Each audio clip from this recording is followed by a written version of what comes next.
Hey up, troops. He's A.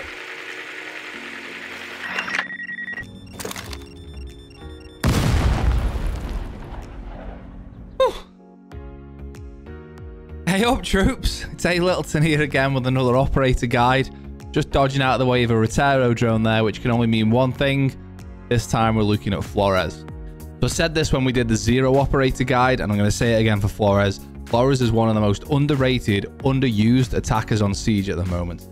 The ability for him to clear so much utility with one single drone is unbelievable. The only thing is with Flores, his drones are fragile, and they are easily countered, but only with very select operators. Now, I am going to mention this later in the video, but I'm going to say it now.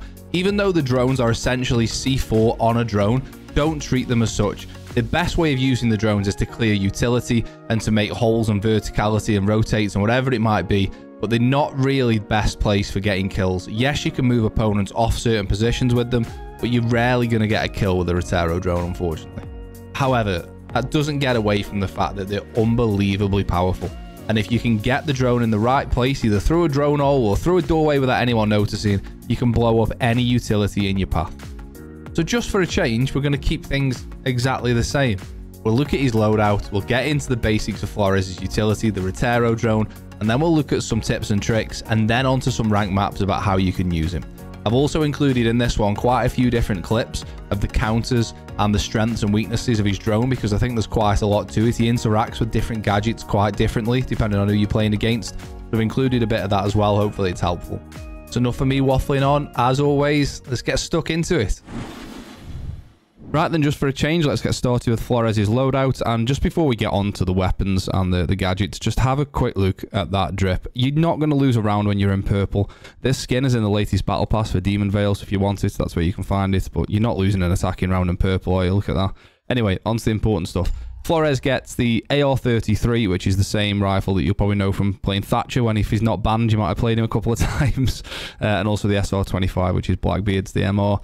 GSH, can't have a laser on the GSH, don't know why that is, but some gun experts probably know why, but yeah, you can't put a laser on that. But anyway, flashes and claymore. So for me, I always rock an AR-33. I'm not a big DMR guy. Even with a Rooney on defense, I don't run the DMR. I understand that they're good, and if you can hit your shots, which I can't because I'm awful, then they're really useful, especially with the clean 2x. I've got the 3x there, but the DMRs with the 2x just are really, really useful. Obviously, muzzle break in the DMR if you're running that. For me, AR-33, like pretty much every other gun, I'll run vert and flash. 1.5 is the cleanest scope, in my opinion. I'll run that over the 2x because I just think it's a bit cleaner, and the reticle's really nice. But yeah, the AR-33 is actually a really, really solid gun. The capacity is slightly down on most sort of 30-round mags. However, 41 damage is big. There's literally zero recoil on it when you've got the vert and flash on it, so yeah, really strong gun. I always take flashes to try and burn ADS. Some sites I'll take claymores. If I'm attacking, say, cache on Clubhouse, I'll take a CC cache. I'll take a claymore to stop the garage run out, and a few other popular run outs on certain maps, but generally I'll take the flashes. But it's subjective. Whichever site you're attacking, you might want to swap up the secondary gadget. But yeah, AR-33, really, really good gun, and a really good starting point for Flores. Right then, so let's get on to the basics of Flores' gadget, which is the rotero drone. Now, a rotero drone in its simplest form is essentially a drone with a C4 strapped to it. It does slightly less damage and a slightly smaller blast radius than C4.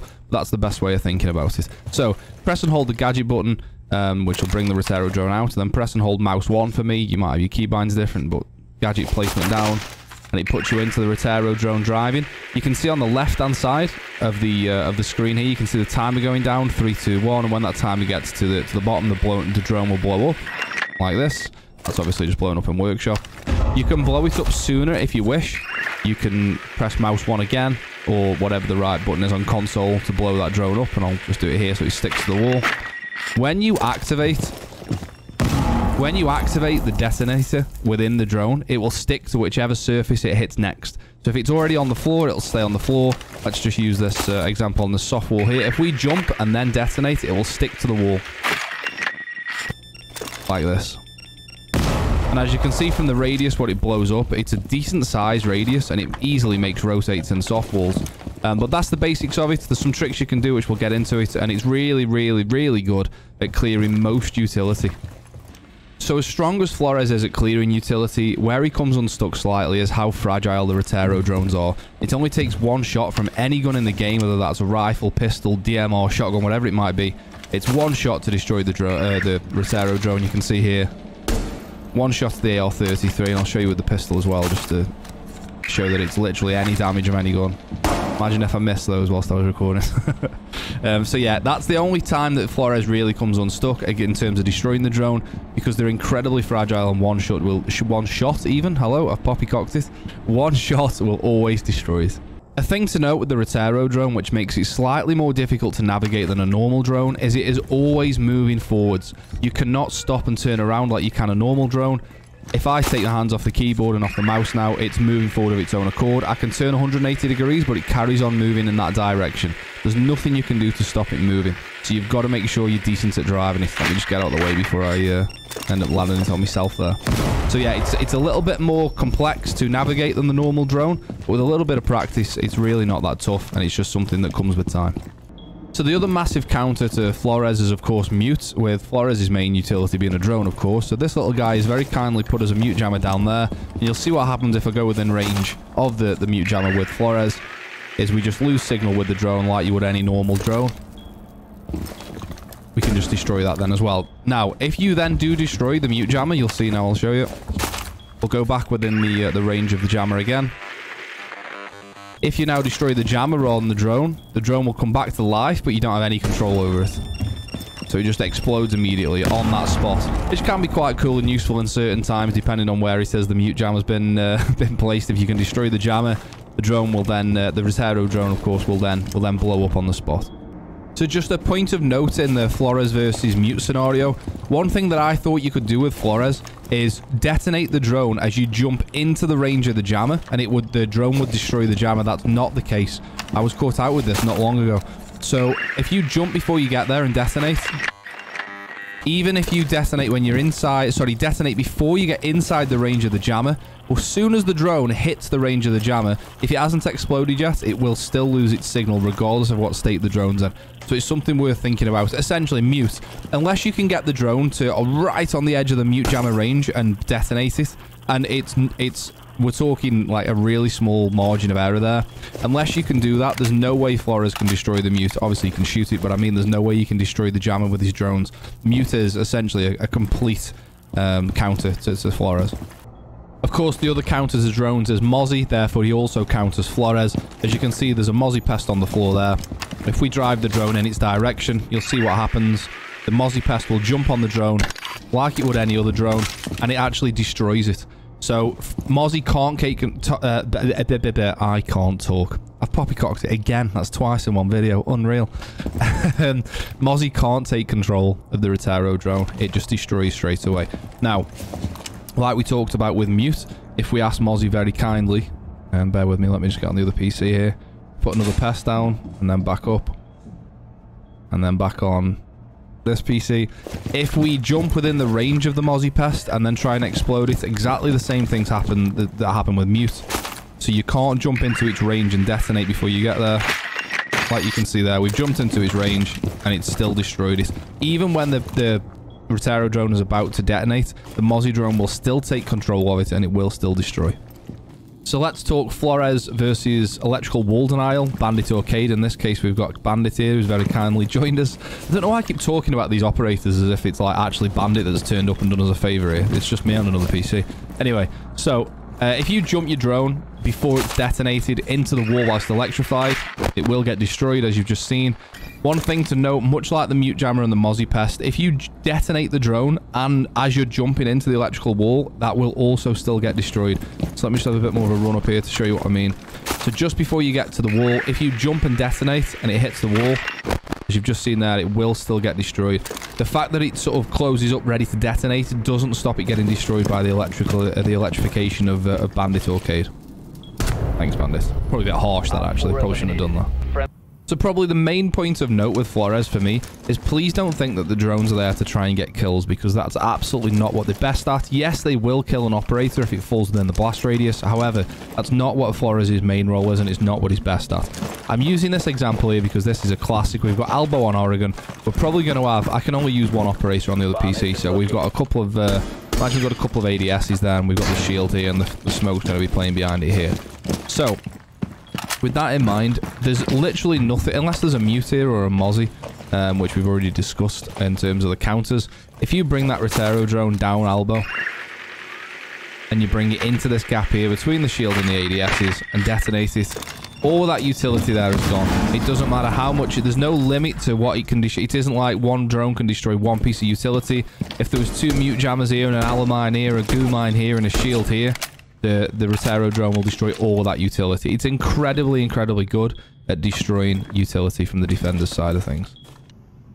The other thing Flores is exceptionally good at is flushing defenders out of positions. So let's just drone in here. We see we've got the smoke on the right-hand side. Just pop the drone here. Smoke's holding a tight angle there with the shotgun. I could flash maybe. You can see the laser there. I could flash maybe and try and swing, but, you know, I'm still don't fancy myself winning a fight with a shotgun from that range. So what you can do with the rotero drone instead is drive it in, and as soon as you turn, jump and detonate. And that's going to flush the smoke out of that position. If we go back in the other drone, that's now flushed the smoke out of there. He's had to move off the position to go where he needed to go there to avoid the blast radius. The other thing you can do with Flores, and this is a really, really important trick to think about, is if I just move this... Oh, didn't mean desk pop on the shotgun there. If I just move this smoke back to here, so he's playing blue, you know, he's trying to peek out to get the kill into blue there, and you know he's on the pillar door or the blue door or Shiko door, whatever you want to call it. What you can do is you can start the rotero drone driving, and if you then press 5 or whatever key it is you use for your activating or getting on your drones, the rotero drone will carry on driving in a straight line automatically. So let's use this area. We start the drone off. We get it lined up with where we want to go through the door. Press 5 and you can come off the drone and the rotero drone will carry on. And we'll carry on going in a straight line until the timer runs out and it blows up. However, what you can do with that is you can actually use it as like a pushing tool. So if we start this, and then we line it up on the door, and then we come off it, we can almost follow this in. The defender hears this. They're going to shoot it as soon as they see it come through the door. I can't do 2 things at once, so I can't shoot that at the same time. But the defender, as it comes through the door, their first reaction is going to shoot that rotero drone. And as they've shot the rotero drone, you then appear, you know, milliseconds later around the corner whilst their crosshair's on the floor. So as it comes through, you push around, and then hopefully the defender's more concerned with shooting the rotero drone because they can't hear your footsteps behind the drone. But it's a really useful way of flushing enemies out of positions, and something I recommend using a lot if you can, the sort of autopilot aspect with the rotero drone.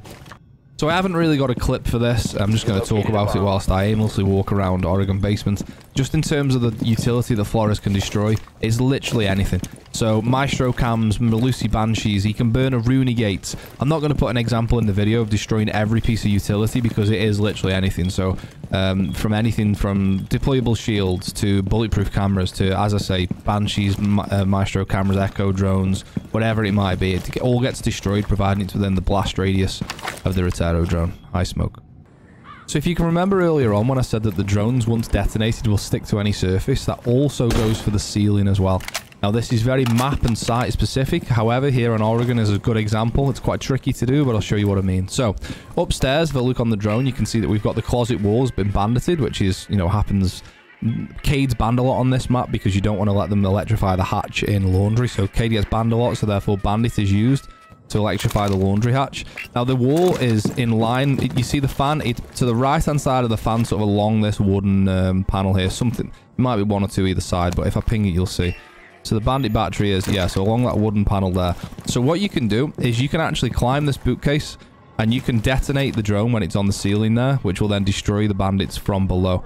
Now this is really tricky to do and it might take me a couple of takes, but once you've done it a couple of times you'll get what you have to do. So you know that, as I mentioned earlier, the drone continues running and there's also a jump cooldown on it. So what you need to do is use things like the wall and the edge of the cabinet to just keep the drone in one place whilst you wait for the cooldown to come back. So let me have a go and I'll try and show you what I mean. So we're aiming to just jump straight in line with that bootcase, so the drone's cooldown can restart as we head on with the bootcase here. Let it cool down. Do the same again with the wall. And then jump to your right hand side and detonate. And as you can see, that's now stuck to the wall. We've got the points for the shock wire being destroyed. Both bandits are gone. And now you're free to get the wall. Now, as I say, this isn't the case with every map. And it's not the case with every site. but certain places like that is really useful. I mean, yes, that takes a bit of trying and a bit of practicing, and trust me, this isn't the first take of me trying this. It's actually my third. But yeah, it's not the easiest thing to do, but with a bit of practice, line it up with the edge of the bookcase, line it up with the wall, and then jump and detonate, and that's the bandit shock wires gone.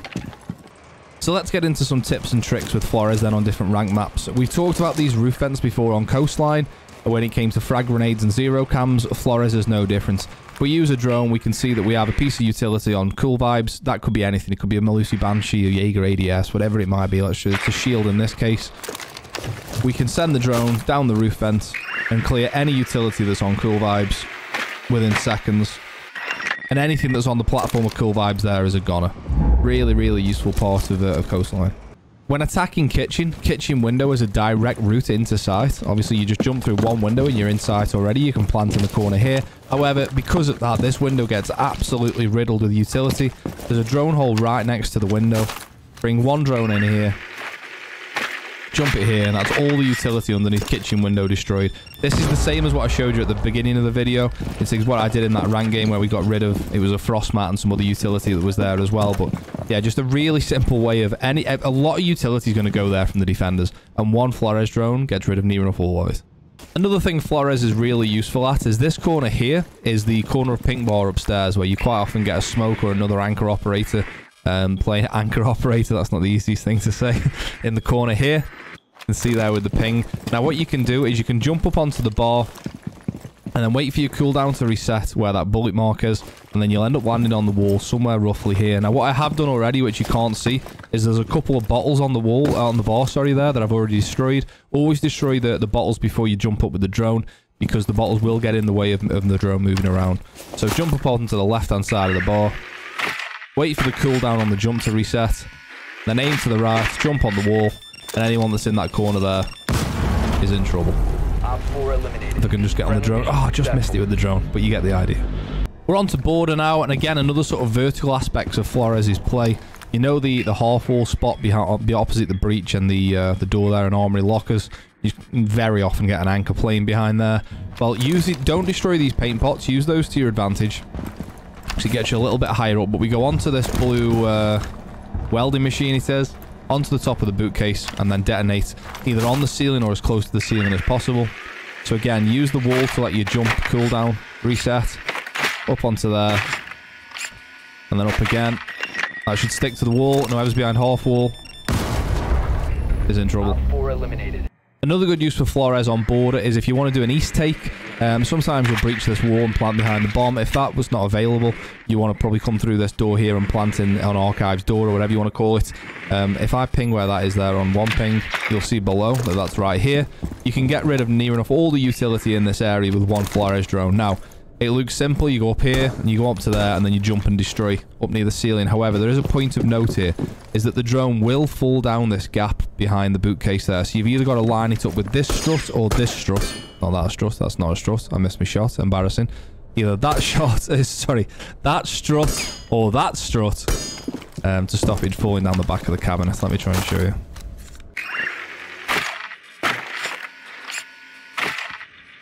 So line it up with the strut, don't let it fall behind, then jump and explode. And you'll see from the drone that anything in this neck of the woods, utility-wise, is going to get destroyed.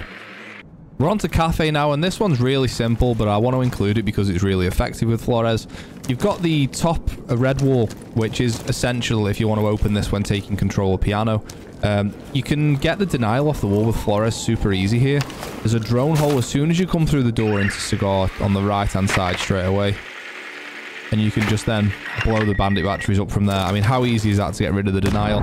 Yes, you can rappel on the window that's here, but there's also the risk of the run out from train and from the other stage window. So you just got to be careful if you do go on the windows. But with Flores, how easy did that just look? Obviously, there may be a Mozzie Pest or a Mute Jammer there, which makes things a little bit more difficult. But if those two operators aren't on the board, that's the denial on the top red wall gone instantly. Okay, we're on to Clubhouse now, and Flores is actually a pretty effective way of dealing with Cade electrical in the hatches. You can see that's there on kitchen hatch.